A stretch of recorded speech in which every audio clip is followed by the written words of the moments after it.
Halo, Assalamualaikum warahmatullahi wabarakatuh, teman-teman sekalian. Perkenalkan, saya Asep Nur Wahid dari Angkatan 14 semester 1. Nah, pada kesempatan ini, saya akan membahas mengenai ilmu perilaku. Journey kita kali ini antara lain pendahuluan, faktor internal, pembagian, cakupan ilmu, teori, dan juga kesimpulan. Apa sih ilmu perilaku itu sendiri? Ilmu perilaku adalah bidang keilmuan yang mempelajari semua perilaku manusia, baik yang dapat diamati secara langsung ataupun tidak.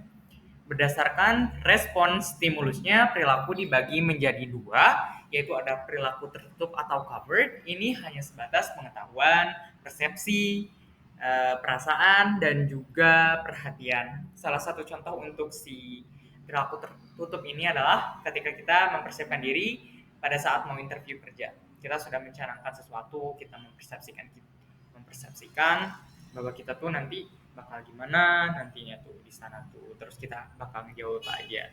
Intinya bisa kita bilang juga sebagai persiapan, perencanaan gitu. Ini tentunya akan ada hubungannya dengan teori ilmu perilaku. Nah, ada juga perilaku terbuka atau overt. Ini sudah jelas tindakannya. Salah satu contohnya adalah ketika kita persiapan untuk belajar. Orang tua kita bisa melihat, teman kita bisa melihat, dan kita sendiri bisa merasakan bahwa dorongan untuk selalu membaca, mengulas kembali pelajaran itu bisa, pokoknya bisa kita rasakan. Tindakannya sudah jelas, itu bisa kita bilang sebagai perilaku terbuka atau overt. Nah, beberapa faktor internal yang menyebabkan perilaku antara lain yang pertama adalah sikap atau attitude. Perasaan, respon seseorang untuk menghadapi sesuatu itu bisa kita bilang sebagai sikap. Kemudian ada juga versive norm dan subjective norm. Ini sangat berkaitan, dua norma ini, ada norma penerimaan dan juga norma tuntutan subjektif. Nah, untuk si kedua norma ini, salah satu contoh yang bisa kita ambil adalah norma kesopanan. Nah, ketika kita tidak sopan kepada orang lain, orang orang tersebut tidak akan menyukai kita dan kita harus siap menerima si sanksi dari norma tersebut. Salah satu contoh lainnya adalah pencurian. Pencurian itu adalah suatu tindakan yang tidak disarankan oleh masyarakat karena perbuatan tercela. Ketika kita melakukan pencurian, kita akan menjadi seseorang yang kriminal gitu ya. Kita tidak akan disukai, bahkan dijauhi kemungkinan. Ada juga personal agency atau kemampuan seseorang untuk menilai bahwa perilaku tersebut baik untuk dilakukan atau tidak.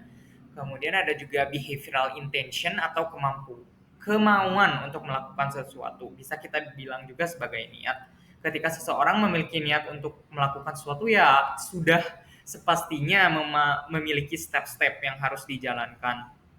Ada juga cause to action atau hubungan sebab akibat. Ketika seseorang terpengaruh oleh orang lain yang telah melakukan tindakan yang sama, itu bisa kita bilang cause to action. Salah satu contohnya adalah fear of missing out atau fenomena FOMO pada 2024 ini. Salah satu contohnya adalah FOMO akan konser, makanan, dan juga FOMO ke tempat hiburan gitu. Kita melakukan hal tersebut karena ya kita takut kehilangan tren gitu ya. Kita tidak mengikuti hal tersebut. Kemudian cakupan ilmu sendiri untuk ilmu perilaku adalah di saraf kognitif, psikologi, psikiatri juga termasuk ya ke ilmu perilaku dan juga sosial, ekonomi, biologi, politik juga. Nah, seperti yang saya bilang tadi, untuk si teori ilmu perilaku ini bisa dibagi menjadi dua kategori utama. Ada Theory of Reason Action atau TRA.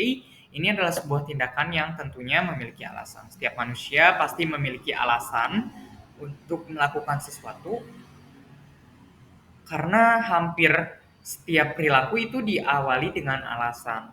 Kemudian ada Theory of Planned Behavior atau TPB, teori perilaku berencana. Ini tentunya ketika kita memiliki sebuah planning untuk masa depan, kita akan menghadapi masa depan, kita di hari ini pasti mempersiapkan apa aja bekal yang akan kita lakukan. Terus nanti kalau misalnya kita tidak sampai di tahap tersebut, kita bakal gimana nih, step-stepnya mau gimana, apakah ada rencana yang mau diubah, kemungkinan dan juga secara garis besarnya seperti itu.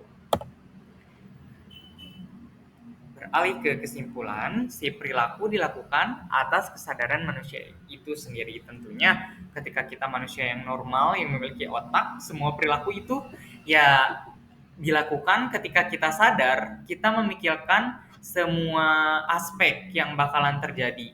Ketika kita melakukan sesuatu, si hal tersebut bakal menghasilkan apa buat kita, kemudian ke orang lain bakal gimana, dan juga ya si efek sampingnya tuh si hal akhirnya tuh titik baliknya tuh bakal gimana. Kemudian ada juga keilmuan khusus yang mempelajari perilaku. Ya ini ilmu perilaku itu sendiri. Kemudian perilaku adalah aspek terpenting pada manusia karena harus dilandaskan pada pengetahuan. Jelas, karena pengetahuan itu adalah hal yang utama ketika kita akan berperilaku. Ada sebuah pepatah yang bilang bahwa kita tuh lebih baik diam ketika kita tidak mengetahui sesuatu. Jelas, sangat bagus sekali karena perilaku itu ketika tidak didasari dengan otak akan menyebabkan hal negatif. Kemudian perilaku diklasifikasikan menjadi perilaku terencana dan juga beralasan.